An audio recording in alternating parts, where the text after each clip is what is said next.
Begin with a breaking news update. We now know the identity of the man who police suspect of shooting a 19-year-old in Dothan last night.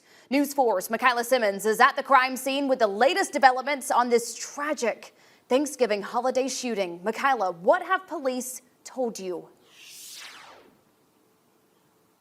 Kinsley, police who worked through the night believe they know who fired several shots, killing Antwan Register. Register died last night in this neighborhood that sits between Denton Road and Flynn Road on Dothan's north side last night.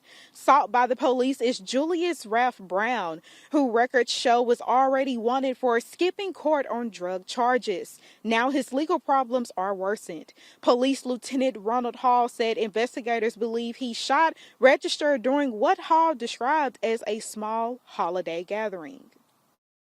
Today is a day when families come together around the table over a feast while they give thanks for the many blessings that they have.